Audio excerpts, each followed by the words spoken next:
a gente está dentro desse projeto, que é o projeto do NAGE Digital, que tem o propósito de ajudar as instituições a revisarem as suas metodologias de gestão da inovação, né?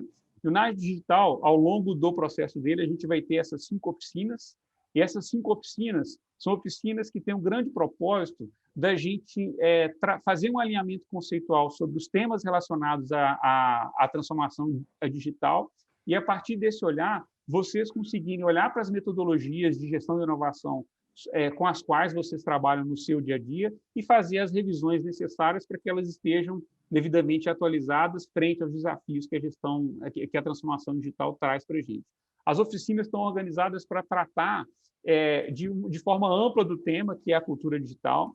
Depois a gente vai ter um olhar especificamente sobre a experiência digital, principalmente no que toca o digital conectando com o cliente. Então, estou falando de canais, experiência. Depois nós vamos virar para dentro da empresa e olhar para o digital, trazendo luz aos processos internos da empresa, operação, manufatura. Depois nós vamos fazer um outro olhar, que é o olhar dos novos modelos de negócio que se viabilizam a partir da transformação digital. E, por fim, toda a parte, um trabalho que nós vamos fazer especificamente para poder tudo que nós aprendemos e como que isso tudo pode nos ajudar a fazer as alterações que a gente precisa na metodologia de gestão da inovação que cada um trabalha. As oficinas estão divididas em 2 grandes momentos. Um momento em que a gente tem um debate, um alinhamento de conceito, e depois, no período da tarde, que é restrito para algumas pessoas, para algumas empresas, para algumas instituições que foram selecionadas, nós vamos ter uma dinâmica, um debate. E aí, essa vai ser a dinâmica de todas as oficinas, com exceção da última, que a gente vai ter só um grande debate, dinâmicas de trabalho para cada instituição trabalhar nas suas metodologias de gestão. E o rápido alinhamento que a gente estava fazendo com todos vocês aqui, antes da gente avançar para o debate, que o Jefferson já está aí à disposição, lembrar que esse processo de atualizar o modelo de gestão da inovação ele é natural à medida em que a forma com que as organizações mudam o jeito de fazer inovação ao longo do tempo, né? Então, se há 20, 30 anos atrás a inovação estava muito relacionada a P&D, ao longo do tempo ela foi ganhando outras metodologias, outras nuances, outras formas de ser executada, e que hoje a gente chega, né? A gente tem, obviamente, muito da inovação baseada em novos negócios, com startups, e, obviamente, o digital com uma força muito grande, alterando não só a maneira com que as empresas operam, mas também na forma com que elas fazem inovação, né? Então, entender que esse olhar para as metodologias é uma constante e que, especificamente, agora a gente está olhando para os desafios que a transformação digital traz e como é que a gente adapta as nossas metodologias. Segundo ponto, admitir que existem diversas metodologias de gestão de inovação, né? Então, assim, vocês têm metodologias distintas, mas que, de certa forma, elas guardam alguns padrões, né? Assim, todas elas têm algum processo de inovação, né? Que certamente pode e deve sofrer impacto com a transformação digital, a gente precisa identificar esses impactos, né?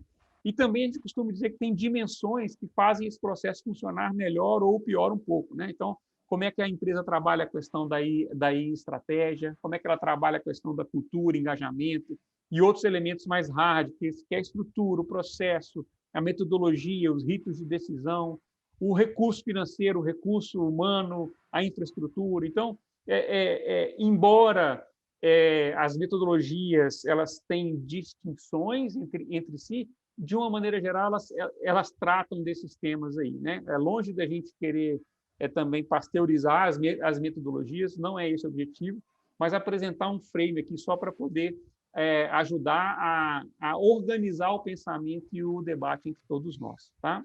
Jefferson, eu queria pedir a você, então, para abrir o seu microfone aí e para a gente começar aqui o debate com o Guilherme, com o Oliver, com o Vitor e com o Felipe, aos quais eu peço desculpa pelo nosso atraso aí, tá bom? Jefferson, contigo. Ô, Bruno, me abre a câmera, por favor. Me Claro. permite eu entrar com a câmera. Só um segundo.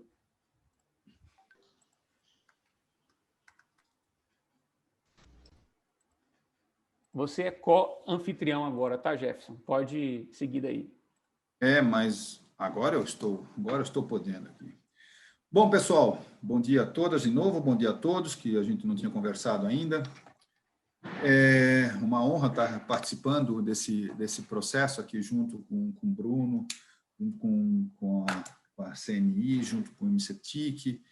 Eu acho que é todo um arcabouço interessante para trabalhar, que nossos NAGES eles consigam trabalhar com as questões relativas à aplicação de transformação digital na área de inovação, mas, no final das contas, quando você vai trabalhar com a área de inovação dentro dessas corporações que geralmente são pequenas, você trabalha com toda a corporação. Eu estou vendo o Marcelo Prim fazendo o que é o diretor executivo do Senai para desenvolvimento de tecnologias, e ele faz o doutoramento comigo lá no ITA, e ele é impressionante, ele está com a temática dele relacionada a isso em pequenas empresas, e é impressionante que quando ele começa a aplicar ferramentas, isso começa a fazer um spread para a empresa toda, não somente para uma área específica. Quando a empresa é pequena, as relações são muito fortes, né? Então, para isso, é importante que a gente tenha a consciência que é bem difícil fazer, com certeza, alguma coisa relacionada à transformação digital num mundo que tem uma mudança de comportamento de pessoas e um mundo que tem sofrido cada vez mais, a gente está passando por isso, mudanças abruptas do nosso modelo de trabalhar, às vezes planejada com planejamento, às vezes forçados, como foi agora, né, Bruno? Uma prova clássica disso foi agora, o que aconteceu, né? A gente teve que se adaptar a um processo que, de repente, aconteceu. E é a coisa mais comum do nosso dia a dia.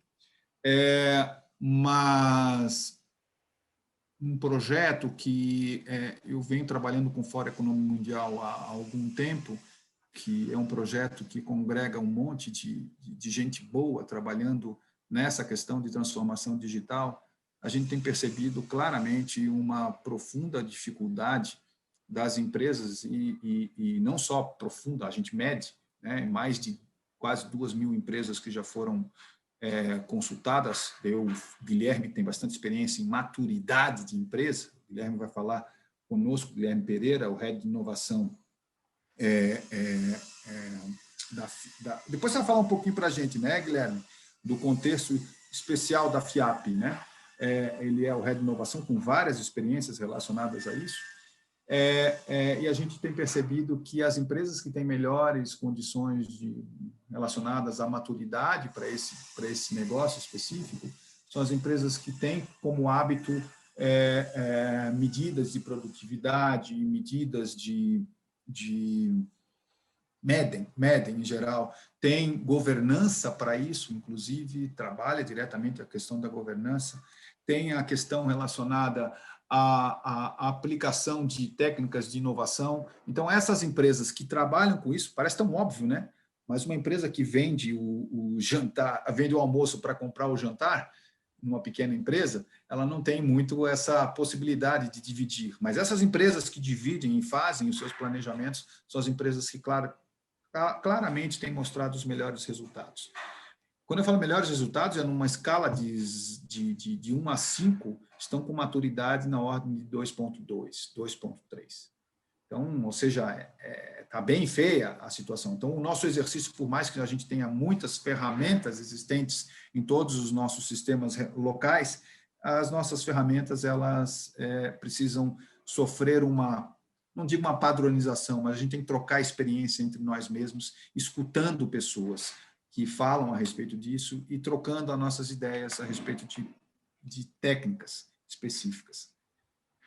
Para falar sobre isso, a gente tem, além do Guilherme Pereira, que tem bastante experiência na área, a gente também tem o Oliver Kamakura, que, Oliver, muito obrigado, você conseguiu entrar. Oliver tem mais de 18 anos de experiência somente em desenvolvimento de pessoas, né, Oliver? Ele vai conversar um pouco conosco também a respeito disso. Eu acho que o princípio está sempre em gente. Obviamente que gente sem os recursos organizacionais, sem a infraestrutura devida e sem os recursos relacionais, a gente não vai conseguir desenvolver nada. É a declaração de capital intelectual. mas não tem jeito. O pilar básico é essa questão da transformação nas pessoas. Uma transformação nas pessoas que o Felipe Matos tem sentido drasticamente, porque ele é o presidente da AB Startups. Ou seja, ele congrega os dois lados da moeda, né? Ele congrega a necessidade de atender o cliente e ele congrega a necessidade de fazer com que as startups cresçam. Qual é o próximo passo, né, Felipe, depois de ser startup? Existe uma dificuldade bem grande da startup, principalmente essas que trabalham com base tecnológica, de dar o passo 2, né, e se consolidarem nessa estrutura. E ele, com vasta experiência, estava conversando com ele, vocês terem uma ideia, ele mora em Florianópolis, trabalha em São Paulo, é mineiro e antes trabalhava com uma empresa de Pernambuco em São Paulo. Eu acho que é alguma coisa desse tipo. Ou ainda trabalha com a empresa de Pernambuco em São Paulo. Ou seja, Felipe vive representando as startups e conhece muito bem o que a gente está falando desse mundo. Eu trouxe também, e a gente trouxe também para essa conversa o Vitor Gomes, que a gente tem que escutar ao lado de um ICT também, né? O Vitor Gomes traz, como diretor-presidente do Instituto Senai de Inovação, unidade Embrapi para sensoriamento, né? Vive o dia todo esse trabalho grande, né, Paulo Alvim, que não adianta só, a gente não está falando somente de tecnologias, a gente está falando de tecnologias, suas consequências e suas necessidades em formação de pessoas, as tecnologias com grandes empresas, formação de pessoas, mas também desenvolvimento de outros players dessa cadeia, então desenvolvimento de novas empresas, em um mundo em que a gente precisa urgentemente atualizar todas as nossas características de legislações e regulações. Então, é um mundo complexo, não é um mundo complicado, é um mundo complexo, e o Vitor tem vivido também assim, como todos vocês, essa experiência nas suas respectivas aplicações. Bom, pessoal, essa é a introdução do Guilherme, do Oliver, do Felipe e do Vitor. Eu queria começar conversando... Oi, Bruno. Só um rápido comentário. Eu pedi o Vitor e o Oliver para ativarem os seus vídeos, para a gente conseguir colocar na tela aqui, se eles puderem... Para a gente mostrar aqui o bate-papo, para ficar mais gostoso, né, pessoal? Para a gente ver como é que as pessoas vivem. Estou vendo ali que o Guilherme tem uns negócios de power ali atrás, eu não sei se é componente do mar. Aí o Felipe mora em Floripa, né, Felipe? O Vitor está aí num ambiente bacana. Bom, só falta o Oliver participar, Oliver. Vem conosco. Eu tô com a câmera ligada aqui, Jefferson. A câmera, tá com a câmera ligada? Não, está desligada aqui para a gente. Está acusando desligada. A gente não te vê. Agora sim, agora está ligada. Pronto. Show de bola. Agora sim. Vamos lá. Pessoal, do que se trata para vocês, então, que vocês possam se auto-apresentar, já falando do que se trata esse mundo de transformação digital, do que se trata, afinal de contas, do que a gente está falando nesse modelo novo de transformação digital junto com inovação, enfim. Guilherme, tudo bem? Obrigado por participar conosco. Fala um pouco para a gente o que você está pensando a respeito dessa nossa conversa, sobre qual pauta você gostaria de carrear, quais são os pontos nevrálgicos assim, para a gente começar a conversar, a ter um papo sério a respeito desse assunto. Obrigado você, Jefferson. Obrigado, Bruno, Inventa, pelo convite. Felipe, Vitor, Oliver, o pessoal que está assistindo a gente. Fiquem também, acho que, à vontade de mandar comentários, perguntas aí, pessoal, pelo chat do Zoom. A gente está observando por aqui também. Bom, eu sou o Guilherme, eu sou diretor aqui da FIAP. A FIAP é um centro universitário de tecnologia, inovação e negócios disruptivos, que fica em São Paulo. E a gente foca muito em tecnologias mais transformadoras, né? Então, inteligência artificial, toda a parte de data science com analytics ou big data, enfim, desdobramentos. E esse tema de transformação digital, para a gente, é core, né? Da forma como a gente pensa o desenvolvimento de competências, né? E 2, 3 anos atrás, quando a gente participava de fóruns como esse, né, falando de transformação digital, a gente ouvia muito, né, da necessidade ali de falar de cultura, né, de transformação do mindset. E assim como outras transformações que a gente viu, né, desde do fluxo ali que a gente viu de qualidade, né, de inovação e agora de transformação digital, a palavra que vem primeiro é transformação, né? E essas transformações elas dependem muito do humano, sim, né? Então, falar de cultura, né, e trazer um awareness, né, trazer um entendimento do que é muito importante, mas essas transformações elas precisam e elas são de origem, pelo menos dupla, né? É frequência, né? É uma forma de pensar diferente, mas ela também é processo, né? Então, ela é frequência e processo ao mesmo tempo. E principalmente quando a gente fala desse início, né? Entender do que a gente está falando, né? Entender quais são as possibilidades de caminho, foi algo que as grandes empresas começaram a discutir alguns anos atrás.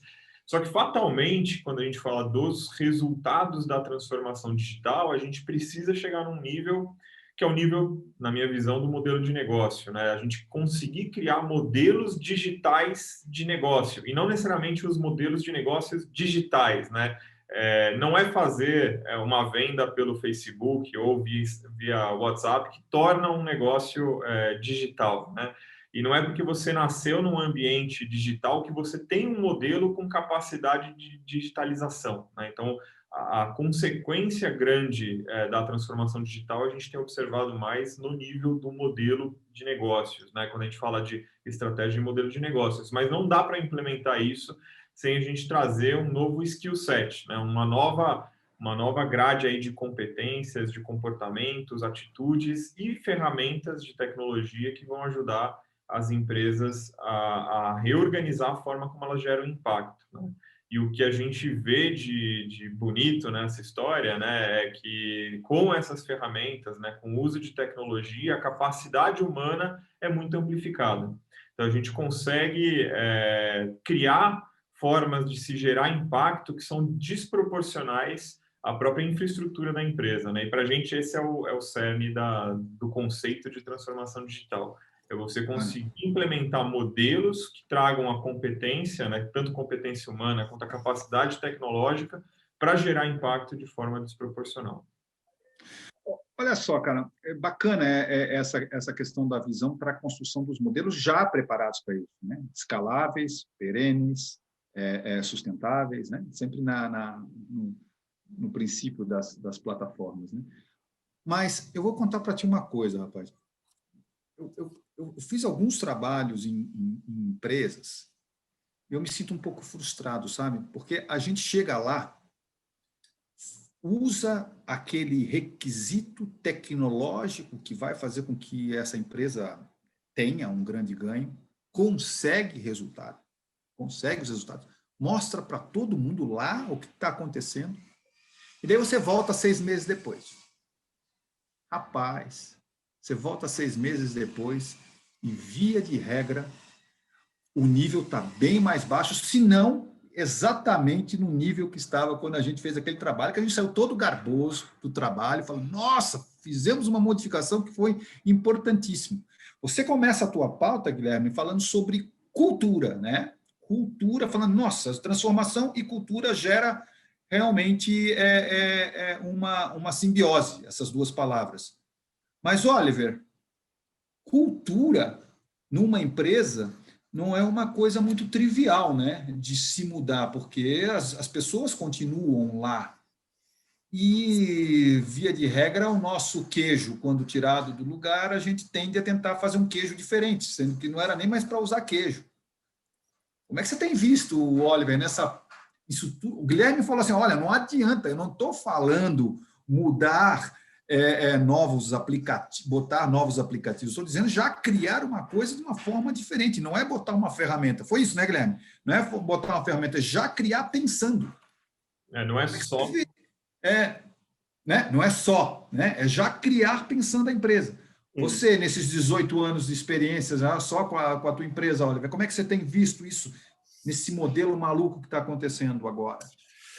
Jefferson, bom, primeiro bom dia aí, Felipe, Guilherme, Vitor, Jefferson, o pessoal todo aí que também está participando desse debate conosco. É um prazer participar, né, com vocês dessa discussão, é um tema que me move bastante. Eu tenho, como você me comentou, 18 anos em consultoria já aqui na Ernst & Young, né? 10 anos dele dedicado a esse tema de transformação digital, impactos, né, em modelos organizacionais, modelo de gestão e em cultura. Bom, de uma forma geral, Jefferson, cara, cultura é muito fácil diagnosticar, acho que de uma forma geral, quando você vai numa empresa, especialmente as maduras, né? Você fala sobre a dificuldade de inovar, geralmente o tema de cultura aparece, fala, o nosso problema é cultura, nosso problema é cultura. Então, diagnosticar, ok, todo mundo, acho que de uma certa forma chega rápido ali, né, no prognóstico, mas desenhar o caminho, então, para evoluir cultura é uma outra coisa, né? O que eu tenho visto na prática de dificuldade, quando essa gente de inovação ela chega nas organizações, é que, primeiro, cara, ela vem num contexto de transformação digital que em si já gera nas pessoas um nível de ansiedade enorme. Porque quando começamos a falar sobre o sistema de transformação digital para as empresas, para o mercado de uma maneira geral, a gente vê com aquelas ilustrações do robô substituindo a força de trabalho, que tudo vai mudar, que tudo vai ficar irrelevante. Então, quando você pega e trata de inovação com esse contexto de transformação pareado, isso em si já gera uma ansiedade enorme, né?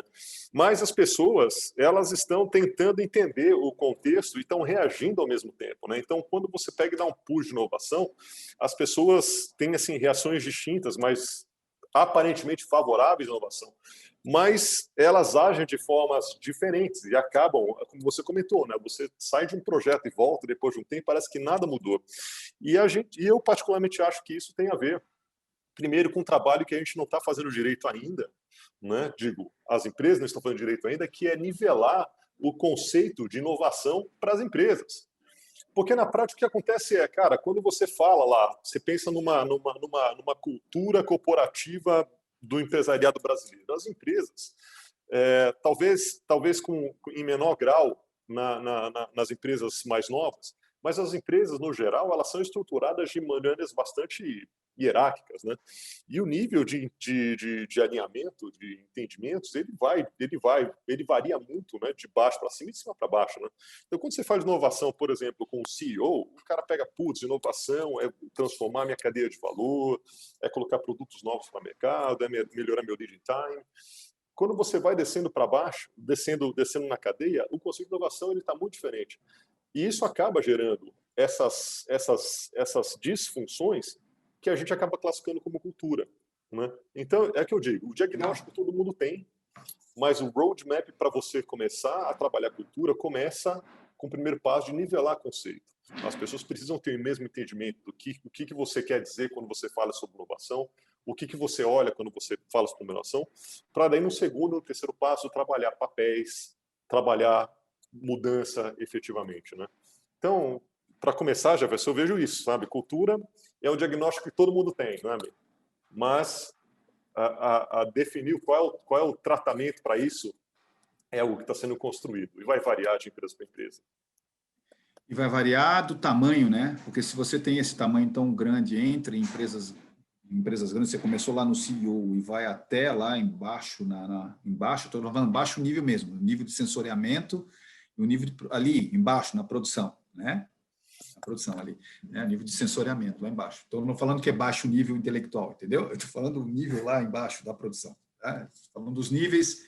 Mas, professor, o pessoal da eletrônica mesmo trata baixo nível e alto nível. O pessoal que está na parte de dados é alto nível, o pessoal que está na parte de sensoriamento. Eu estou falando nesse nível. Eu falo com orgulho. A gente trabalha bastante no baixo nível, porque a gente trabalha desenvolvendo sistemas de sensoriamento. Não tem problema nenhum falar isso, não tem problema. Então, Vitor, você é do baixo nível, né? Baixaria. Você é uma pessoa do baixo nível. Então, o Oliver coloca que você precisa fazer um nivelamento. E você trabalha no Instituto de Inovação, que geralmente trabalha já quando uma empresa...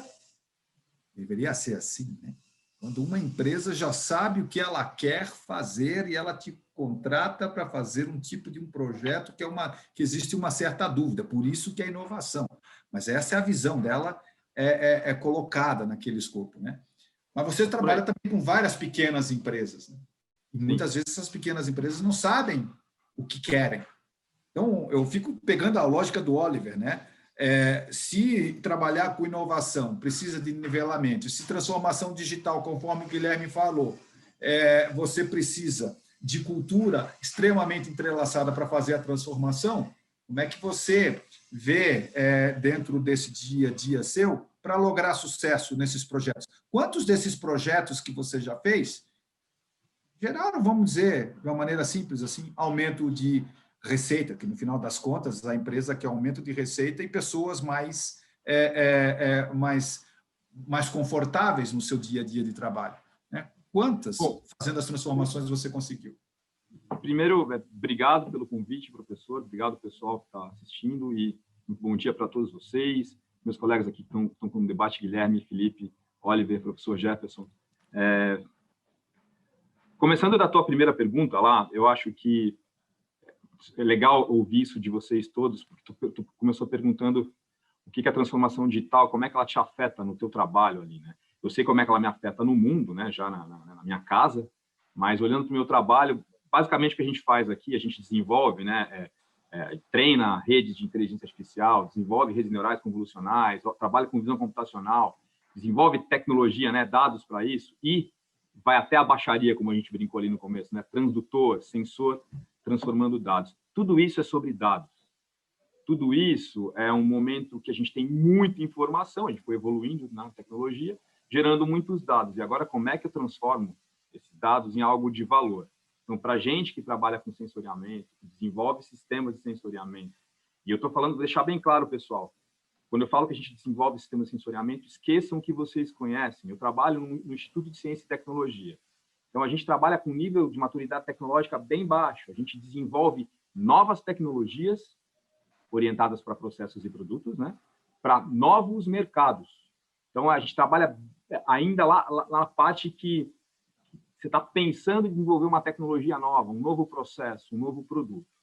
E falando de dados, né? Como é que eu então uso informação, seja para um produto ou para um processo, gerar valor? E aí, entrando na parte de cultura, quando a gente vai fazer esses projetos com a indústria, geralmente são projetos com uma demanda da indústria, que o papel do ICT é atender uma demanda, no caso a gente trabalha com PDI, né, com desenvolvimento orientado para a inovação, atender uma demanda de um setor, né, da indústria. Mas, às vezes, a gente também atua mostrando que há uma oportunidade, né, de uma nova tecnologia para ser usada naquele país ou naquele setor, em outro país também.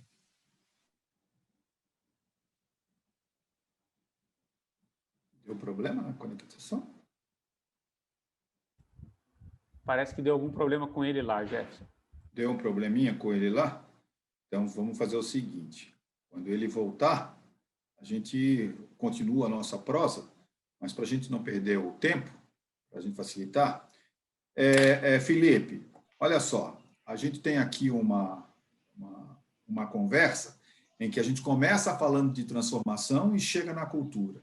Depois, o Oliver vem e fala o seguinte, olha, as pessoas precisam ser niveladas para a gente falar de cultura. Voltou, Vitor? Conseguiu voltar, Vitor? Não conseguiu voltar ainda. Acho que não. Não. Voltou, caiu, né? Voltou, caiu. Opa, tudo. Voltou. Caiu tudo ou caiu só a minha? Caiu você. Caiu eu. Legal. Tudo que você falou. Você estava lá botando o sensor. Nossa. Que pena. Bom, então, voltando, eu estava falando que a gente então trabalha, nos projetos que a gente trabalha, não sei onde é que eu parei, mas basicamente o TRL baixo, falando que tem um TRL baixo, que vai trabalhar com novas tecnologias, aplicação nas empresas. Fiquei até curioso, porque se o TRL é baixo, a gente está falando de transformação, deve ser difícil para vocês fazer com que a cultura mude, né? Então, eu acho que eu estava tentando fazer essa ponte quando caiu. Então, a gente sente bastante essa questão da cultura em projetos que a gente vai trabalhar com novos processos de fabricação, que envolve toda a parte de modelo de negócio da empresa. Vamos trabalhar desenvolvendo um novo processo agora com uma linha de pintura, por exemplo, onde eu vou ter que trabalhar agora com muita transformação de dados, né? Pegar dados, muita informação e dados. Cultura, para mim, está relacionada, né, a comportamento e a conhecimento. Conhecimento é quando você pega a informação e transforma em algo que você possa aplicar. Então, cultura É quando você pega comportamento de pessoas lá numa fábrica, né? E esse conhecimento que ela ou adquire na fábrica, ou adquire estudando, enfim, ou adquire num projeto. Então, como o ICT, geralmente, como a gente trabalha com projetos de novas tecnologias, é normal que a gente, durante um projeto, a gente responda algumas respostas. Ao final do projeto, algumas respostas estão respondidas. Mas, se o projeto é bom, você termina o projeto com muitas perguntas, né? Não tem jeito, para trabalhar com cultura, para ter comprometimento de pessoas, elas precisam entender, e é bem no que o Oliver falou ali, né? O Oliver está falando sobre isso. As pessoas, né, Oliver, só se comprometem com aquilo que elas entendem, senão fica difícil. Então, é por isso que as coisas às vezes não dão certo, e como você falou, professor, a gente volta 2 anos depois, ou 1 ano depois, e a coisa não foi. Por quê? Porque não houve um entendimento sobre o negócio. Então, um projeto de pesquisa e desenvolvimento orientado para processo de tecnologias digitais vai envolver eletrônica, vai envolver infraestrutura, né, arquitetura, toda a arquitetura de TI de uma fábrica, né, ele precisa ter não só o desenvolvimento tecnológico, que é para isso que serve um projeto, mas ele precisa trazer com ele também, e não só para o CEO, como o Oliver bem falou, né, toda a parte de conhecimento. Por quê? Porque aquelas perguntas que vão ficar ao final do projeto, né, elas precisam ser respondidas.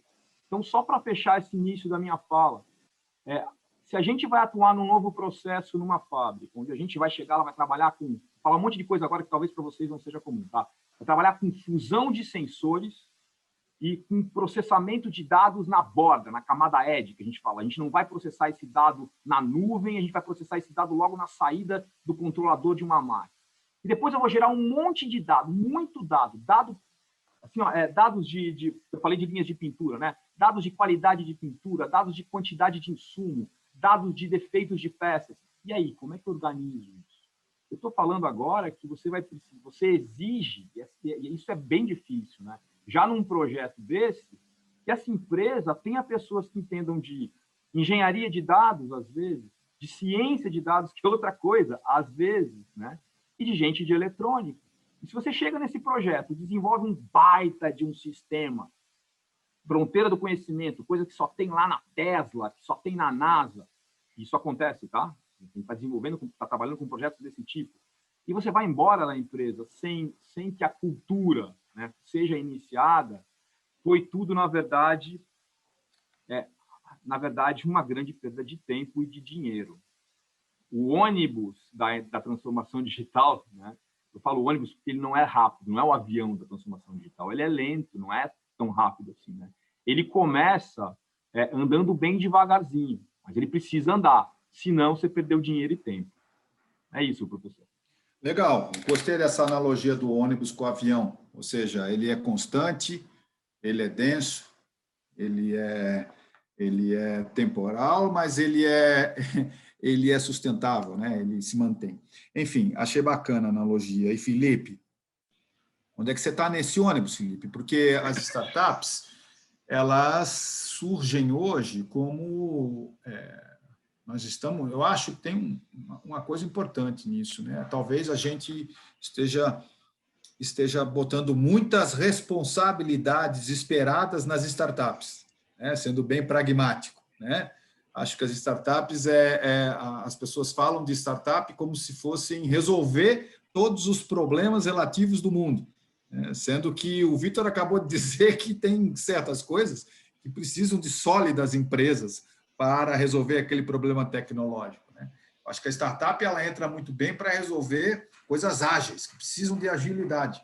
E, como você vê, então, a startup auxiliando empresas nessa transformação digital. As suas experiências de troca, como na presidência que você tem dessa associação, como vocês têm resolvido problemas de grandes empresas, médias empresas, pequenas empresas, nessa questão cultural, que é a aplicação. Obrigado, Felipe, pela tua participação. Obrigado, Jefferson. Bom dia a todos. Obrigado, Bruno Inventa, pelo convite e cumprimento aqui os meus colegas de painel.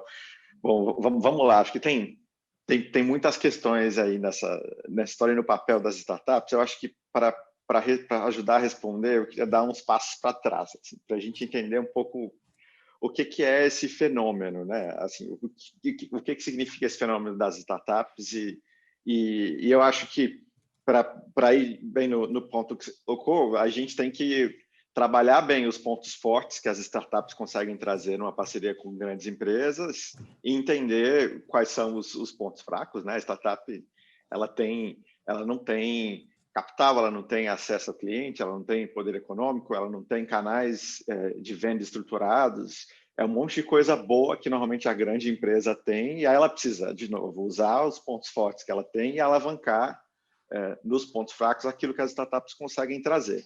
Mas, dando alguns passos para trás, eu acho que é legal a gente entender um pouco mais sobre esse fenômeno, né? E eu acho que dentro do que a gente pensa de transformação digital e o que proporcionou o surgimento dessa onda de startups, a gente tem muito uma visão de exponencialidade, né? Então, quando a gente começa a olhar como a tecnologia vem evoluindo, né? E é um conjunto de ondas de evolução tecnológica que vão de comunicação, né? Com o desenvolvimento da internet, de armazenamento, que permitiu, né? O custo de armazenamento de dados de 30 anos atrás era milhares de vezes maior do que é hoje, e isso permite, como a gente estava ouvindo o Vitor, todo o desenvolvimento de inteligência artificial baseado em conjuntos massivos de dados, o custo de trânsito de dados, poder de processamento, tudo isso está caindo de forma exponencial e combinado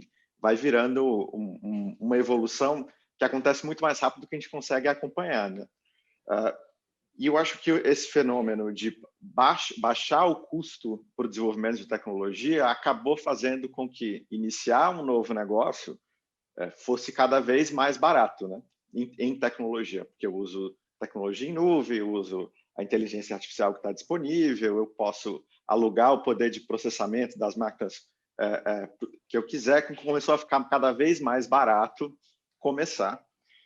E, de um outro lado, você tem um fenômeno do dilema da inovação, né, que as grandes empresas, em geral, e aí dá para acabam subestimando a capacidade desses novos incumbentes de tirar os seus espaços do mercado. E a história já mostrou, em muitos casos, que a gente pode acabar caindo do cavalo com essa visão.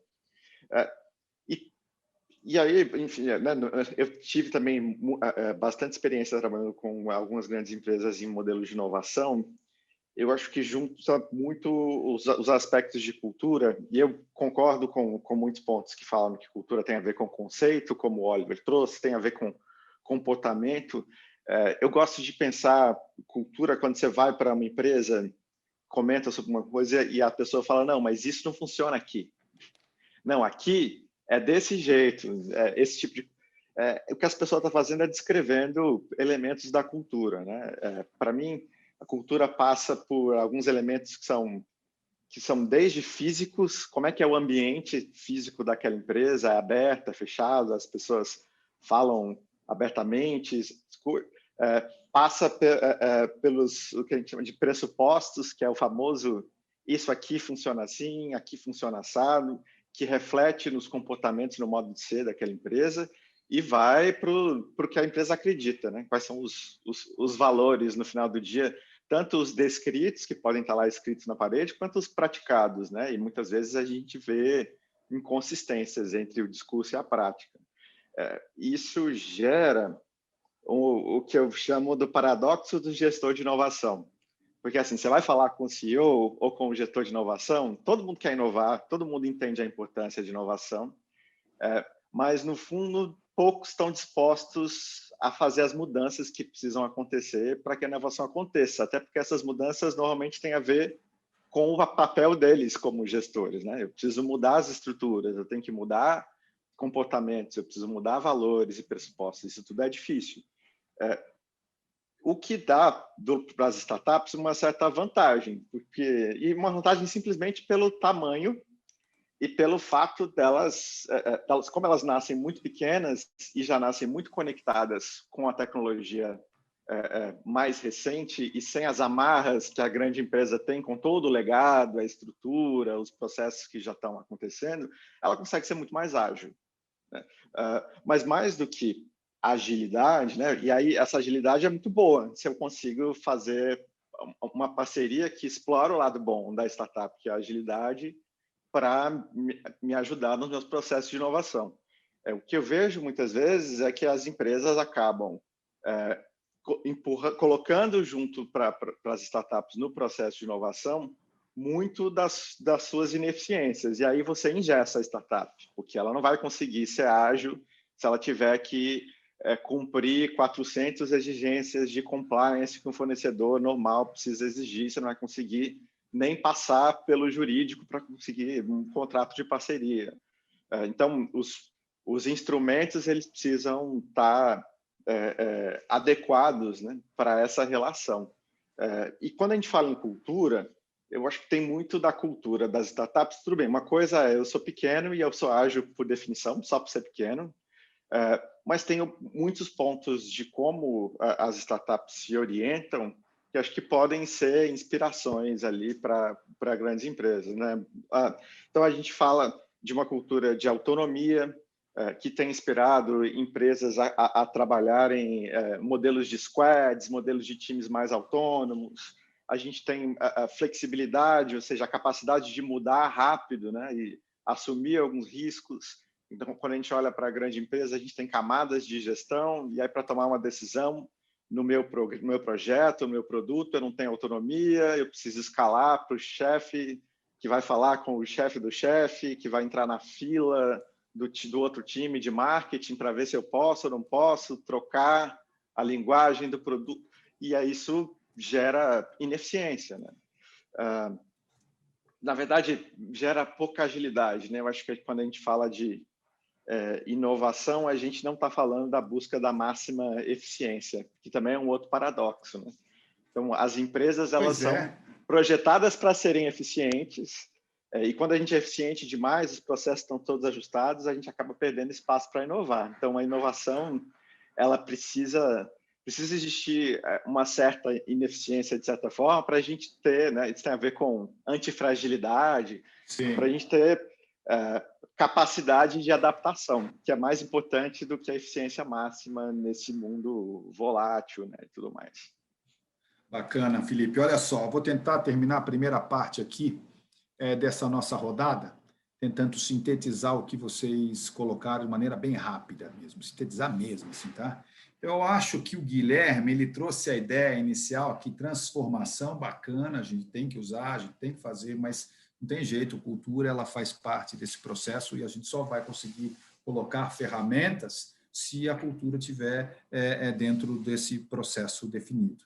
O Oliver vem e coloca o seguinte, olha, bicho, bacana, a cultura é uma coisa fundamental dentro desse processo, mas o que a gente vive hoje com esse assunto de transformação digital é uma profunda ansiedade, e essa ansiedade a gente só consegue mitigar se a gente tiver um nivelamento de expectativas, porque são tantas coisas complexas, né, que a gente está falando, não é só tecnologia. Então, a gente está falando de gente, a gente está falando de relações, a gente está falando de regulações, está falando, enfim, um monte de coisa.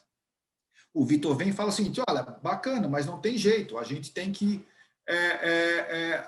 a gente tem que trabalhar com a gestão do conhecimento, porque transformação digital ela precisa ser tratada como um ônibus, né? Ela precisa ser feita gradualmente, mas com força, com potência, mas ela é devagar, ela tem que ser trabalhada dentro de um aspecto, porque senão não vai adiantar nada. Eu vi com todas as minhas, entre aspas, baixarias aqui dos nossos assuntos, que vão fazer com que a gente consiga ter resultados fortes. O Felipe vem e conversa assim, olha, pessoal, tá bom, tá jóia, mas se eu não venho para essas coisas acontecerem em forma de ônibus, como está sendo colocado, se eu não venho com ferramentas que as startups já utilizam na sua agilidade, que é construir e remontar e vamos embora, levanta, sacode a poeira, vai para frente. Se a gente não trouxer as ferramentas hoje que existem para a gente aplicar dentro dessas corporações, não vai adiantar muito. Então, mais ou menos assim, a gente fechou o assunto dessa denominação, desse pensar que a gente tem sobre transformação digital. Está mais ou menos alinhado com todo mundo. Eu só não quero que vocês esqueçam que o nosso trabalho fundamental dentro desse grupo todo é fazer com que a gestão da inovação seja usada como uma ferramenta para a gente conseguir fazer com que as empresas consigam chegar em níveis altos de transformação digital. E aí, não somente grandes empresas, mas as nossas empresas regionais, que vocês todos nos NAGES têm trabalhado, nossas empresas que vocês tenham contato, região, eu estou falando região mesmo de relações, tá bom? Porque no final das contas, debatedores, eu não sei se vocês sabem, esse povo que está aqui assistindo vocês, ele, dentro das suas trocas de experiências, que não são pequenas, são ICTs que se candidataram uma competição muito forte entre várias ICTs do Brasil, elas foram selecionadas para trocar experiências e a gente conseguir montar quase que, entre aspas, ruim falar guia, né? Mas um caminho das pedras para que a gente passe tanto para empresas quanto passe para outras ICTs que não fazem parte aqui. O que é importante? Um framework, como disse o Ítalo, bacana.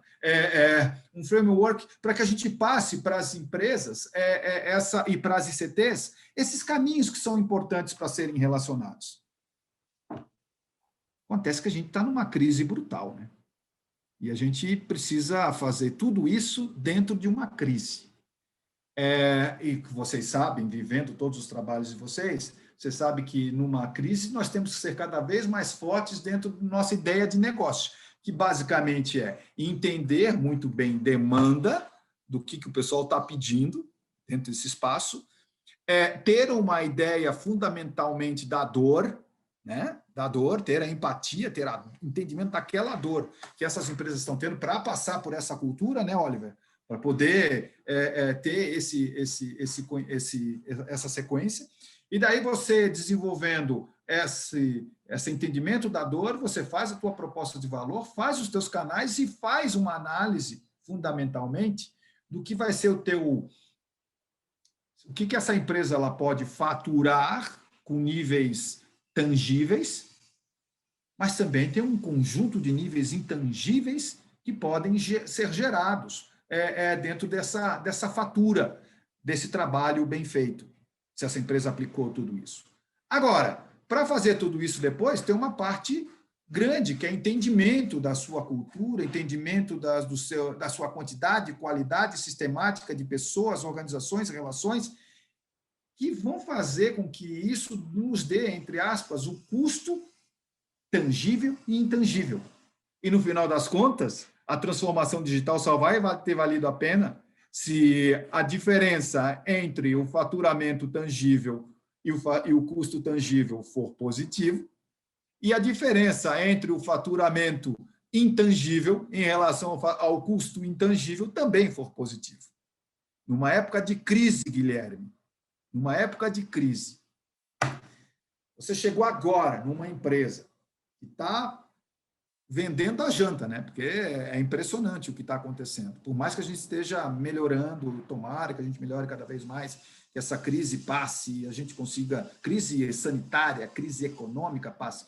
Mas se você fosse dar uma bala de prata para começar a trabalhar dentro das suas experiências, Guilherme, o que você abordaria primeiro para resolver problema? Resolver problema. Agora a gente está saindo da fase de definição e vamos resolver problema.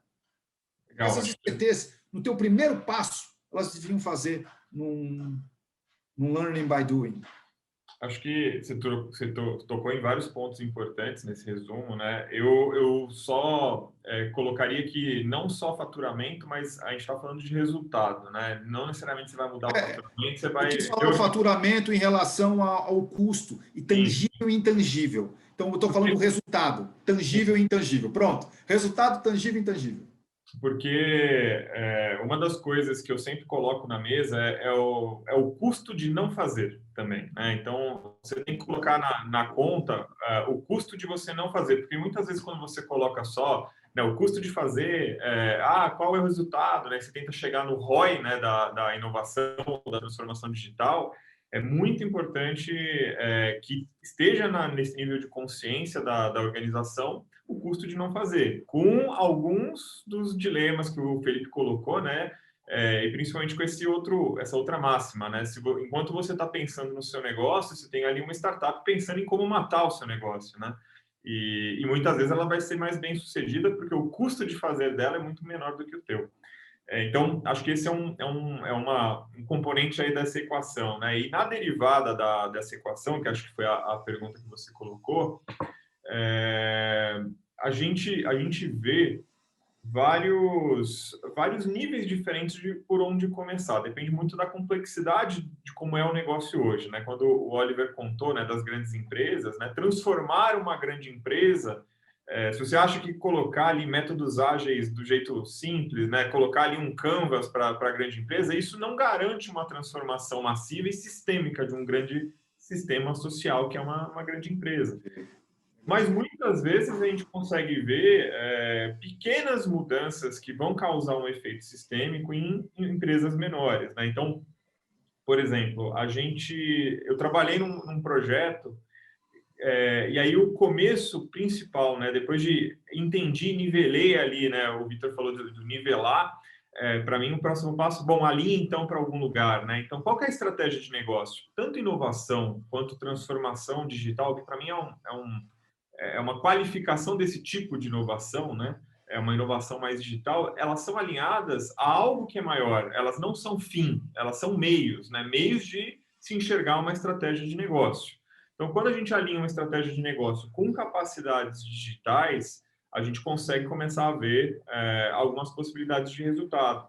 E, em geral, aí que nascem os insights de transformação. Pô, peraí, então, imaginem só, né? Vou pegar um caso de uma grande empresa porque a analogia fica mais fácil, né? Mas você tem ali um grande varejista nacional que, de repente, enxergou que, com a transformação digital, o ponto não é mais ser uma loja ou uma rede de distribuição somente, mas é ser uma plataforma de negócio, um ecossistema onde cada vez mais podem se plugar outros players, e aí esquece que eu sou um varejista o principal desse negócio, as competências principais são logística, integração, criação de uma marca que vai chegar na ponta. Então eu começo a pensar, peraí, se eu quero ser isto no futuro, né, como é que eu transformo o meu negócio agora? Então, esse é um nível.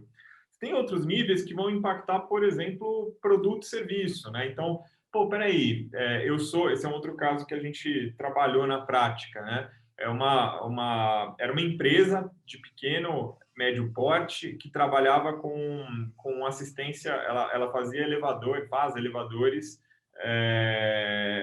residenciais e comerciais, industriais de pequeno porte.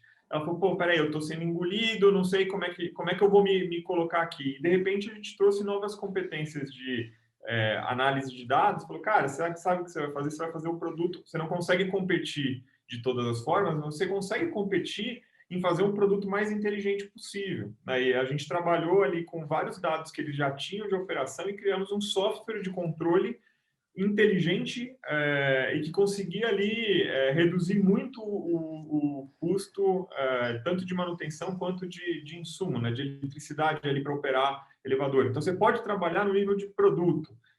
Outra parte da equação que você colocou, que eu chamei também de custo, né, quando a gente fala ali de reduzir, né, a necessidade de infra, né, de organização, de alguma forma, gerar uma margem maior, né? Então, eu consigo, sem mudar meu faturamento, trazendo tecnologia, aumentar a minha capacidade de margem. Isso pode ser um caminho para a transformação digital. Então, para todo mundo, e aí os NAGES, acho que cada um pode ter, vocês estão falando do framework, né? Mas cada um tem aí uma metodologia do seu fluxo, né, de inovação.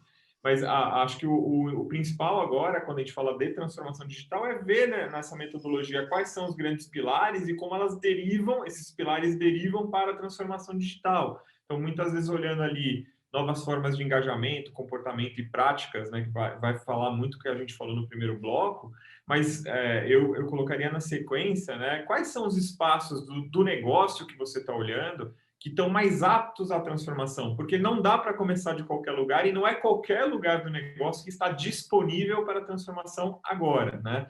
Como é que eu crio espaços de experienciar, né, de gerar experimentação e aprendizados? E depois, né, como é que eu crio novos modelos de gestão e liderança, né, para que essa transformação ela não volte, né? Eu brinco muito do modelo de cebola, né? O Felipe trouxe o modelo sociológico, né, de cultura, que é o iceberg, mas a gente pode olhar como uma cebolinha, né? Tem várias camadas. Se eu mudo a camada do meio, mas as outras camadas elas não tiveram mudança aparente, aquele sistema vai manter a energia, vai tentar manter aquela energia no que ele era antes. As outras camadas da cebola vão se impactar e vão falar, peraí, será que essa mudança é positiva para mim ou não? Será que não é melhor ficar onde eu estou? E você tem uma contaminação desse sistema. Então, mudar a cebola inteira é complicado. Achar esses espaços de transformação é muito importante. E aí que a gente vai encontrar as alavancas de transformação do modelo de negócio. Para mim, de novo, é a chave, né, de tudo isso. É trabalhar no nível do modelo de negócio. Ô, Guilherme, você está falando, eu estou aqui pensando, o que você está dizendo, você começou logo no comecinho falando de plataformas, né? Logo no comecinho da tua fala, plataformas. As plataformas, elas não são simplesmente, elas são tecnológicas, obviamente, tem um arcabouço tecnológico bem interessante lá por trás das plataformas, mas fundamentalmente as plataformas, elas foram desenvolvidas, colocaram as pessoas ali dentro daquele sistema e as pessoas foram se moldando culturalmente à plataforma. É uma coisinha um pouco diferente, né? Você constrói coletivamente o que você quer para a tua empresa, mas algo que deu um speed-up forte para o desenvolvimento das plataformas que a gente conhece, dos modelos de transformação digital que a gente conhece, foram as plataformas por si só. Elas chegaram, tem que usar, e daí as pessoas foram se moldando. Olha o que é o nosso caso agora aqui, né? É um caso prático aqui, né? Mas pegando uma plataforma com um conceito maior do que simplesmente um software aqui que a gente está falando, um conceito bem maior de plataforma, né? É possível que a gente tenha transformação digital. E aí, por favor, eu não estou querendo definir um conceito, mas estou perguntando mesmo o que você falou. É possível a gente ter transformação digital sem plataformas digitais? Sem que as pessoas se encontrem em um outro ambiente virtual? É possível, né, você desenvolver uma transformação digital numa empresa sem essa congregação? Eu queria que você respondesse, queria que quem completasse com isso fosse o Oliver, tá? E depois só para a gente ver, porque eu fiquei curioso agora. Você trouxe o conceito de plataforma. E acho que só, até para dar espaço, né, para os outros, quando eu falo, né, de plataforma e ecossistema naquele começo, né, eu não estou falando de plataforma tecnológica. Eu estou falando de plataforma, mas que vai virar tecnologia. O que vem primeiro? O que é o Tostines? E aí você trouxe essa observação que é super pertinente, né? De repente, quando, por exemplo, Magalu, né? Criei ali uma marketplace, né? E de repente os outros sellers conectam ali e falam, olha, é o caminho, né? E fica natural. É um caminho, ele tende a ser acelerado e ele está no controle desses marketplaces, né? Que podem surgir de várias formas em vários mercados, né? Mas, de novo, assim, para mim, a transformação digital ela é a confluência, né, de capacidade humana, de talento, né, de competência humana, com a capacidade de transformação, de agilidade, de impacto que as tecnologias têm em um modelo de negócio que deixa ter esse impacto de forma exponencial e ampla, né? Então, para mim, isso é transformação digital. Então, na tua pergunta, eu até compreendo alguns tipos de impacto que podem existir de outra forma, mas eu enxergo transformação digital, sim, com essa necessidade de confluência entre tecnologia, o ser humano e competência e modelo de negócio. Porque a gente está falando, né, Oliver, a gente está falando de uma questão que é gente, né, no final das contas. Você tem tido essa experiência com pessoas. Uhum. E eu, assim, ó, sinceramente, eu nunca teria parado para pensar 7 anos, né, sobre se eu ia utilizar uma plataforma digital para comprar comida ou para fazer qualquer coisa que eu faço, pegar um táxi, coisas desse tipo, né? Nunca teria parado para pensar, para fazer uma coisa. Tem gente que pensou e jogou a plataforma e mudou o comportamento. Né? Como é que é isso? A gente muda a cultura pela tecnologia ou a tecnologia muda a cultura? Cara, assim, é um dilema, é o dilema do ovo da galinha mesmo, né, Jefferson? É o que eu penso com relação à tecnologia nesse processo todo, porque a tecnologia é um meio, sabe? Eu acho que dentro desse contexto de transformação digital, tecnologia, sem dúvida nenhuma, tem um papel super importante, né? Mas mais do que uma boa tecnologia, é preciso saber usar a tecnologia, né? E eu vou te dar um exemplo, cara. A gente, quando teve essa transição de trabalho físico para remoto, foi um caos total, né, nas empresas fazer a migração, então, de um modelo de planejamento do trabalho do físico para o remoto, né? Foi um caos. E aí, no meio dessa bagunça toda, o surgimento de tanta plataforma distinta para você fazer uma videoconferência. Então, era o Zoom, era o Google, era o Teams, era um monte, né? Que até nisso a gente teve a capacidade de trazer complexidade onde deveríamos simplificar. Então, é importante ter tecnologia, mas é importante você pegar e indicar o caminho para o uso da tecnologia que, de fato, faz sentido para aquele objetivo que a pessoa quer buscar, né, que a empresa quer buscar. Então, a minha resposta é sim, a gente tem um papel super importante, mas não qualquer tecnologia, sabe? A tecnologia que, de fato, ajude a você atingir o seu objetivo na maneira que o teu negócio precisa, né? Senão fica aquela coisa também maluca, né? Que foi no início dessa agenda toda de inovação para as empresas, Jefferson, né? Especialmente dentro da função de gestão de pessoas, houve lá primeiro um romantismo enorme sobre modelos de gestão vindo das empresas de tech, né, das startups, então modelos mais abertos, modelos mais informais, modelos mais rápidos, né? E uma pressa em mimetizar aquilo que as techs faziam, sabe, em modelos de negócio que não tinham nada a ver com tech. Isso acaba gerando mais confusão do que solução. Então, a mesma coisa vale para esse conceito de qual tecnologia eu uso. Você precisa, de fato, usar? Sim, eu não tenho dúvidas, sabe? Não tenho dúvidas. Mas você precisa usar aquela que, de fato, faz sentido. Não adianta querer trazer complexidade para dentro de contexto onde a complexidade não existe, para não parecer outdated. Sim, sim. E se você você vê, Vitor, dentro disso que o Oliver está falando, você vê qual nível de resistência. Ele está dizendo o seguinte: poxa, beleza, vamos trabalhar nem tanto ao mar, nem tanta terra, né, Oliver? Cuidado com não querer empurrar tecnologias, apesar de eu te contar uma coisinha, que acho que vale a pena entender esses modelos da Magalu, esses modelos já que mudaram. A gente está fazendo um projeto agora para aproximar pequenas empresas de vendedores de soluções tecnológicas junto com ICTs, ou seja, como é que a gente consegue fazer que a indústria 4.0 chegue em pequenas empresas, né? Então, a gente está criando, a gente tentou de várias formas, mas o que está dando certo é justamente criar uma plataforma digital para que o cara tenha, inclusive, uma nota de um fornecedor A com um consultor B, igual, uma coisa uberizada. Impressionante como funciona bem essa relação de usar uma plataforma para mudar a cultura de relação, porque geralmente a empresa pequena tem a relação com os mesmos consultores, tem a relação com as mesmas empresas, e não consegue acessar as empresas do Felipe Matos. Uhum. Né?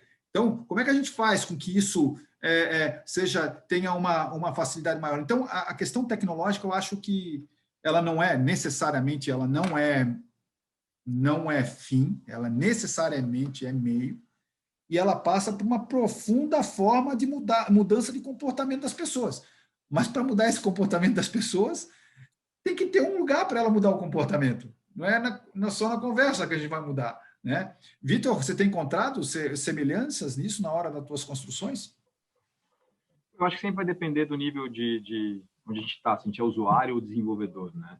Isso serve inclusive, para os tipos de tecnologia. Quando a gente pensa em software, quando a gente pensa em TI, eu tenho uma visão muito clara e até tomo cuidado, porque parece que tudo que a gente fala daí é fácil, né? É fácil porque o pessoal que desenvolve a plataforma da Netshoes está aqui em Porto Alegre, numa empresa que está lá longe, né? Trabalhar com software é tranquilo. Eu tenho parceiros desenvolvedores que estão pelo Brasil todo, estão fora do Brasil, dá para fazer projeto de IA com os colegas da Suíça, como eu comecei mês passado. A gente consegue trabalhar dessa forma, né? E essa questão que envolveu o problema sanitário mundial, né, para esse pessoal, para trabalhar com o pessoal de software, não mudou tanta coisa assim. O pessoal pode trabalhar de casa com algumas coisas, porque os requisitos, eles são, inclusive, definidos de forma diferente quando eu estou trabalhando com algo de hardware, né, como mecânica ou própria eletrônica. Requisitos de software, métodos ágeis, enfim, são métodos específicos desenvolvidos para o pessoal que já trabalha com algo que tem que ser diariamente ou a cada 2 dias analisado. Então, sempre vai depender dessa parte. Qual a tecnologia que eu estou falando? E se eu sou usuário, e aí sim eu consigo, né, trabalhar, e se eu sou desenvolvedor. O fato é que, se a gente vai para a indústria, e agora estou falando da indústria, tá? O pessoal que trabalha com manufatura discreta, enfim, que vai ter que produzir carro elétrico daqui a 5, 8 anos no Brasil e ter que mudar toda uma cadeia de suprimentos e gerar dados de uma forma completamente diferente. Aliás, gerar dados talvez da mesma forma, mas muitos dados novamente agora para olhar para a qualidade, por exemplo, de um processo que não está acostumado a fazer, né? E aí a assinatura digital, né, daquele processo específico, como é que ela é verificada? Se eu tenho uma nova tecnologia, eu posso verificar agora por meio de tecnologias digitais, aí garantir a qualidade daquilo. Mas, para fazer isso, eu preciso desenvolver. E aí, vamos lá, vamos dar um passo para trás, como o Felipe falou, né? E eu vou repetir algumas coisas que o Oliver e o Guilherme falaram. O Guilherme falou em integração, bastante, de forma diferente, depois falou a palavra integração, né? Tem esse conceito de plataforma também. Há processos... Se eu fosse chegar numa empresa hoje, Jefferson, como você perguntou lá no começo, o que eu faria, né? Há processos que eu não preciso mais ter e posso integrar e posso compartilhar. O próprio pessoal de P&D, que trabalha com ICT como eu, tenho aqui 90 pessoas trabalhando com pesquisa hoje, entre bolsistas e funcionários, né? Tem que fazer tudo? Por que eu não posso ter um parceiro com várias startups trabalhando com a gente em projetos específicos, dentro de outros ICTs? Por que eu não posso trabalhar com várias universidades ao mesmo tempo em projetos que aquelas expertises que eles têm são mais interessantes, eu não preciso usar? Aí esse conceito de plataforma, eu acho que isso é importante agora, olhando para a P&D, não para o usuário. E aí tem um fato que vai mais atrás ainda, que daí tem a ver com cultura também. Não tem jeito, né? Eu estava assistindo a uma palestra de uma colega dias atrás, que ela estava fazendo um trabalho de solda a ponto, né? Na indústria automotiva, e vai usar IA para mexer com isso. Fizeram uma pergunta para ela. Vem cá, o que é mais importante nesse projeto para trabalhar com IA? A pessoa entender de soldagem ou a pessoa de solda a ponto, enfim, da tecnologia, do processo, ou entender agora de novas tecnologias digitais, trabalhar com programação, enfim. E ela respondeu, é importante o processo. Eu digo, é importante o processo, é sempre importante você entender daquela tecnologia mãe. Mas não existe mais, não tem jeito, galera. Se você não tiver pessoas da área hoje de matemática, né, não dá para ir para esse caminho, não dá para entrar nesse ônibus, não dá para seguir com esse ônibus que eu falei lá no começo. E aí, eu lembro de coisas que já falavam desde lá no ITA, enfim, lá atrás, né, nas formações anteriores, que os professores falavam, olha, pessoal, é fundamental matemática, física, enfim. E a gente volta, né, revisita as formações, tanto nas universidades, e não interessa se a pessoa está fazendo química ou se ela está fazendo um curso um curso específico que não seja tão voltado para eletrônica e para software, ela precisa ter agora uma base de matemática orientada. Não estou falando que ela precisa aprender programação orientada a objetos, não é isso que eu estou falando, né? Ou entender de simulação, eventos discretos. Não, mas ela precisa ter uma formação matemática para ter a capacidade de associar necessidades, né, que vão ser desafios de empresa. De novo, eu estou falando agora do lado do desenvolvedor, da pessoa desenvolvedora. Não estou falando do lado do usuário, porque aí é outro caminho, é outro lado da moeda. Estou falando da galera que vai desenvolver tecnologia e não só desenvolver, vai precisar continuar trabalhando com aquilo na fábrica. Para finalizar, professor, eu volto àquela minha fala, é o grande problema não, é a grande questão que a gente tem hoje quando vai trabalhar com novas tecnologias com a indústria nacional. Porque o que acontece? A gente responde por meio de um projeto de P&D, de PDI, né? Que é um projeto que trabalha com desenvolvimento de tecnologia desde quando ela não está muito madura, a gente consegue responder algumas perguntas. Mas se o projeto é bom, né? No final, você precisa responder novas perguntas. E a empresa não pode ficar refém de um ICT ou de... Não pode. Ela tem que responder essas novas perguntas sozinha, com outros parceiros, integrando. Ela precisa estar integrada com as startups, está integrada com outros ICTs, está integrada com a universidade. Em todo esse modelo, parece que eu estou falando mais do mesmo que o pessoal já fala há anos e anos e anos, né? Num ecossistema de inovação. Mas é que agora não dá mais. Você não consegue mais fazer, não tem mais jeito. Sabe por quê? Porque o que o Felipe falou que está barato, por exemplo, trabalhar com mais dados cada vez mais barato, se você não consegue agora integrar, fica tudo muito caro, porque você vai precisar ser bom em hardware, você vai precisar ser bom em software, fica tudo muito caro. E aí, de novo, é repetir o mais do mesmo de ecossistema de inovação, né, gente? Então, é isso. Nunca esqueça que ecossistema sempre tem presa e predador. Se você falar atmosfera, você tem oxigênio, nitrogênio. Tá bom. A gente não está no começo ainda. Eu acho que a gente está criando a atmosfera. A gente está primeiro tentando criar a atmosfera. A gente está tentando fazer com a gestão da inovação Verdade. na criação de uma transformação digital da empresa. Mas o que você também comentou é o seguinte, que esse teu ecossistema, eu vejo, assim, ó, Felipe, me perdoe, mas a capacidade que as startups têm em relação a buscar novas empresas, em relação com a capacidade que ela tem de mudar e se adaptar a novos desenvolvimentos, é muito mais forte de mudar e adaptar novos desenvolvimentos que achar novas empresas, porque, basicamente, o mundo é muito fechado em poucas empresas, relações de poucas empresas. Não é assim, são sempre os mesmos fornecedores, são sempre os mesmos criadores, enfim, tem um mundo fechado, né? A startup, nesse processo de transformação digital, ela pode ser um elemento que mude essas questões relacionadas, por exemplo, à qualidade dos trabalhos, enfim, como você vê, a startup para resolver problema, cara, assim, esse pessoal que está aqui é de gestão da inovação.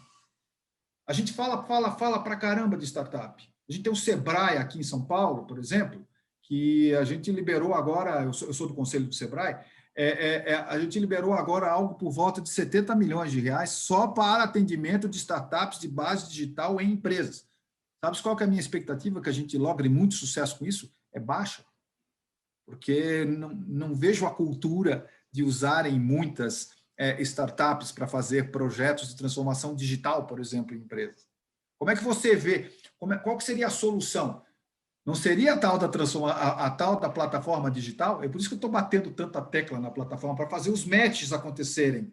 Eu aprendi que o match é importante nessas plataformas digitais, né? Eu acho que o match é importante, eu não sei se a solução é uma plataforma. Assim, bom. Eu já tive algumas experiências onde se começou a tentar solucionar o problema pela plataforma e elas falharam. Boa. Porque eu acho que o processo precisa ser resolvido primeiro, depois você escala ele com a plataforma.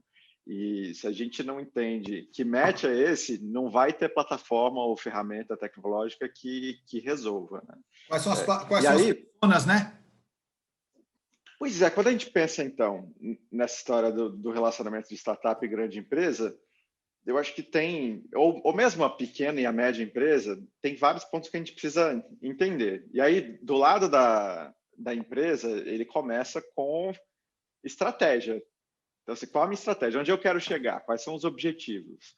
Porque eu também vejo muitas empresas começando um relacionamento com startup simplesmente porque sim, porque a outra está fazendo, eu tenho que fazer também, porque está na moda, porque... Enfim, e aí você não vai com um objetivo claro, você não entende qual é o perfil de startup que está mais adequado para resolver a tua necessidade de negócio, e startup é um mundo, né? A gente pode falar de uma empresa que começou ontem, que está com um projeto no papel e não tem produto desenvolvido, até empresas estabelecidas, com milhões em faturamento, com vários clientes e uma capacidade de entrega muito diferente. E aí, do lado da startup, também tem um monte de dúvidas, né? O que eu quero nessa relação com essa grande empresa? E a startup ela é muito pequena e ela pode muito facilmente ser engolida, né, num processo como esse, se ela não tiver uma série de cuidados. E é mais difícil para ela, por ser pequena e num projeto com uma organização maior, ela acaba colocando quase todos os ovos dentro da mesma cesta e pode morrer se aquele projeto não for bem executado. E a prioridade para a startup é muito diferente da prioridade para aquela empresa. O que eu acho importante, então, nesse processo de match? Né? Primeiro, ter clareza da estratégia de inovação. O que eu quero, grande empresa, chegar aí. E aí entender quais são as ferramentas que você pode usar para se relacionar com esse ecossistema. E aí eu acho que, né, o Guilherme já falou, outras pessoas falaram, o Vitor estava falando agora, esse conceito de ecossistema, que é o básico, né, de algum tempo atrás. Não dá mais para as empresas acharem que elas vão conseguir resolver os problemas sozinhas, né? Elas vão ter que fazer parceria e colaboração de todo tipo, em todos os níveis, e as parcerias com as startups entram por aí. Algumas ferramentas que eu gosto de puxar, eu acho que elas vão depender muito dessa estratégia. Então, eu tenho um desenho que depois eu posso compartilhar com vocês, que é a famosa solução de consultor, né, que é sempre uma matriz 2x2. Então, pensa numa matriz 2x2 que você tem num eixo. Qual que é a proximidade do core business da inovação que você quer fazer? Então, quanto mais próximo do core, mais disruptiva é essa inovação, né? Eu quero transformar o meu negócio. E eu vou encaminhando mais distante do core, eu vou ter inovações mais incrementais, ou às vezes que nem estão dentro do negócio, mas estão inovações de processo, vou melhorar o meu RH, tornar o meu financeiro mais ágil, enfim. E num outro eixo, você vai ter o tamanho da startup. Uma startup maior, evidentemente, vai estar mais madura, vai conseguir me entregar uma solução mais completa, eu tenho mais segurança. E uma startup menor, ela é mais ágil, mais adaptável, eu consigo direcionar, porque ela está no começo, eu consigo ter talvez até mais controle, mas ela está mais imatura, ela não vai me trazer uma solução pronta amanhã. Em cada um dos quadrantes, aí, né, você está mais perto do core, e com startups menores, você vai usar ferramentas como hackathons, enfim, se você está querendo fazer inovações incrementais, mas do core, vão ser programas de relacionamento com fornecedores, criar um programa específico de contratação de startups que leve em consideração a realidade delas do ponto de vista de processo jurídico, modelo de pagamento financeiro, etc. E aí, quando a gente vai para coisas, às vezes, que são startups maiores, que estão muito dentro do core, talvez você vai ter que lançar mão de processos de M&A. Eu tenho que adquirir essa empresa, porque ela é estrategicamente importante para a minha transformação estratégica do meu core. Ou eu posso ter fundos de corporate venture para investir nesses negócios e poder ter a opção de estar mais perto dessa possível transformação que é uma ameaça para mim. Então, você tem um monte de ferramental que você pode lançar a mão em diferentes modelos para esse relacionamento, e ele vai depender principalmente da tua estratégia de inovação.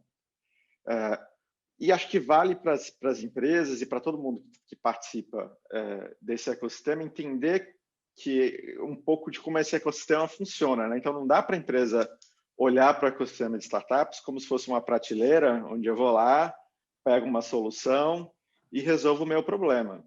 Porque o ecossistema ele é de duas vias, ele é vivo, ele tem uma série de elementos de cultura, de colaboração.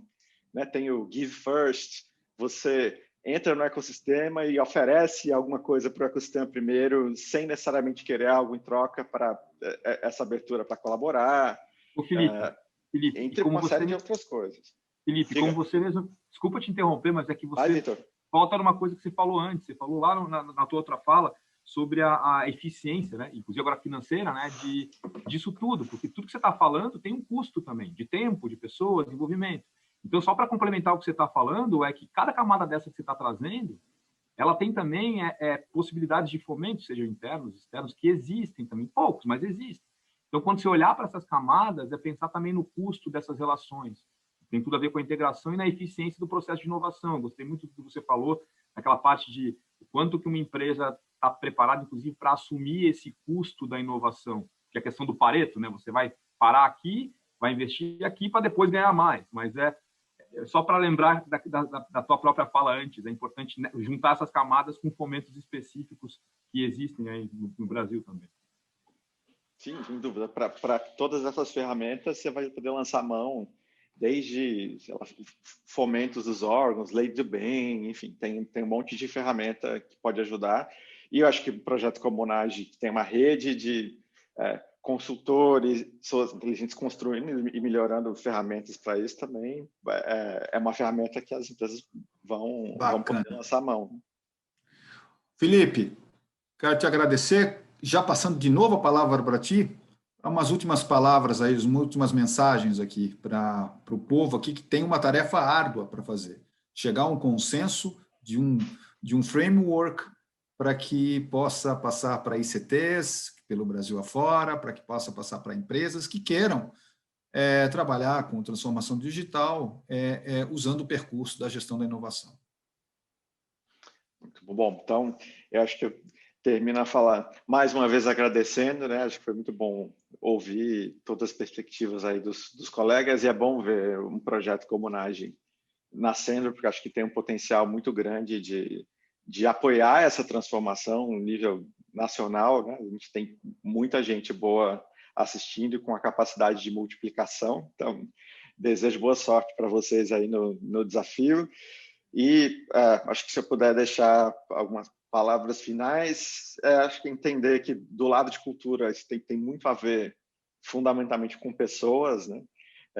E eu acho que a gente olha muito para o lado da estrutura e do processo, que é o lado mais hard, né?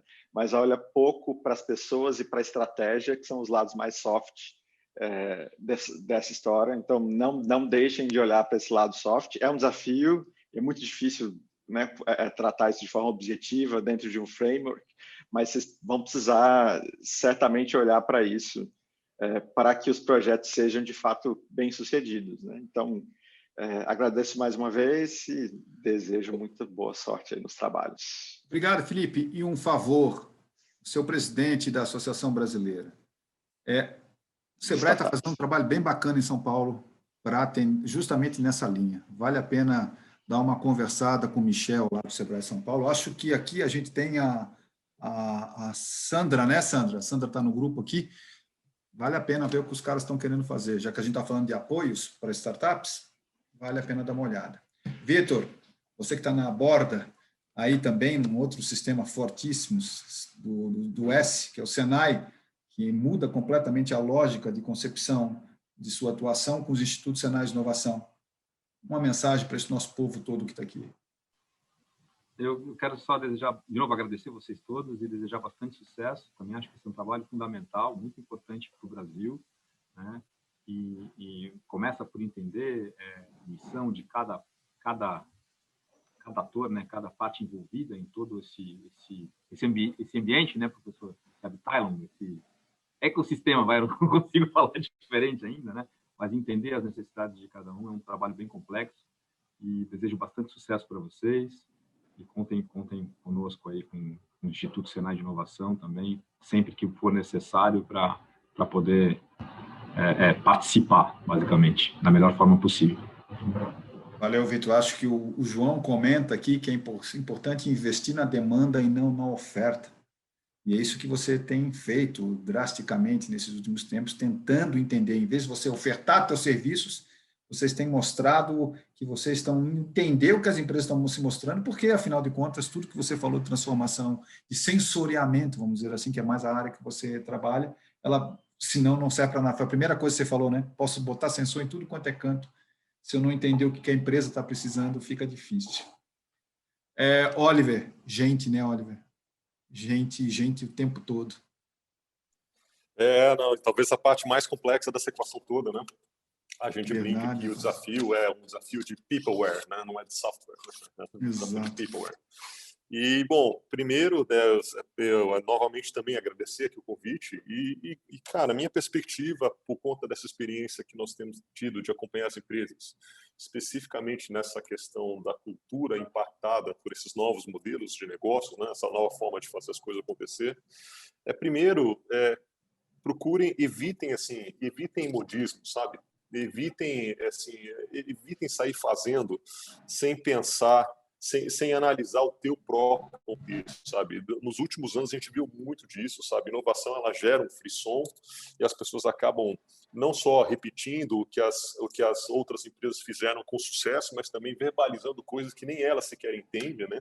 Eu fico apavorado a cada vez que eu vou para uma rodada de conversa com empresas e aí meu interlocutor começa a trazer numa mesma frase transformação, disrupção, ágil, squad, scrum, big data, sabe? Eu fico, caramba, bicho, não entendi nada que você está falando, né? Então, evitem modismos, procurem simplificar o contexto para as pessoas que estão, né? E especificamente com relação à cultura, tenham clareza de que os modelos de gestão que são usados pelas empresas mais maduras, elas não ajudam o processo de inovação. As empresas elas têm um modelo que funciona muito bem para a gestão de risco e muito drivado para eficiência. Isso pode matar iniciativas que tenham por objetivo trazer inovação para dentro, né?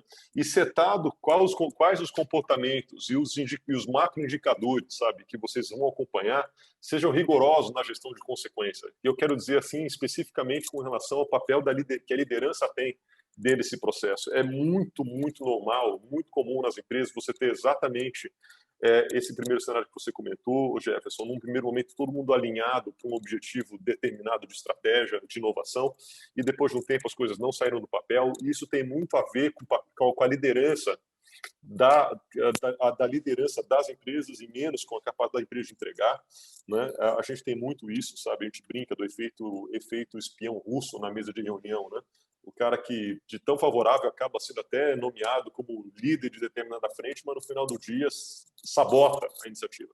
Então, sejam rigorosos com relação à gestão de consequência para que aqueles comportamentos que não ajudam, eles sejam identificados rápidos e realocados para outras áreas, para não atrapalhar a inovação em si, tá? Então, simplifiquem, setem os comportamentos e corrijam os desvios com a máxima velocidade possível. Seriam as minhas recomendações para vocês. Simplifique, sete e corrija. Simplifique, sete e corrija. Guilherme, esse pessoal todo está entrando num projeto, numa época drástica de Covid, de economia no mundo cambaleante, modelos de negócios sendo modificados. Recentemente temos uma grande empresa automotiva saindo do Brasil não por causa de um problema específico de mercado do Brasil, mas porque o mercado mundial mudou, né? Então ela muda a sua lógica. Ontem a gente teve já a GM declarando que não terá mais carro a combustão daqui a 10 anos, daqui a 10, 15 anos, não vai fabricar mais, já se prepara para isso. E de repente você tem esse pessoal todo aqui para escutar as últimas palavras tuas sobre, e aí, o que eu vou fazer? É um grande desafio para essa turma daqui, né? Eu acho que, assim, é super rico e é uma sessão que poderia durar muito mais tempo aqui, com a gente aprofundando, né, muita coisa, porque é um tema muito vasto. Então, acho que dois grandes elementos, né? Um é pensar, quando vocês estiverem repensando aí os frameworks de vocês, né? Eu participei de uma primeira rodada de avaliação da iniciativa do NAGE, alguns anos atrás, com a CNI, né, fazendo o diagnóstico ali das ações, né? Quando o NAGE talvez era, não sei se eu posso falar assim, mas quando o NAGE era analógico, né? Offline, pelo menos.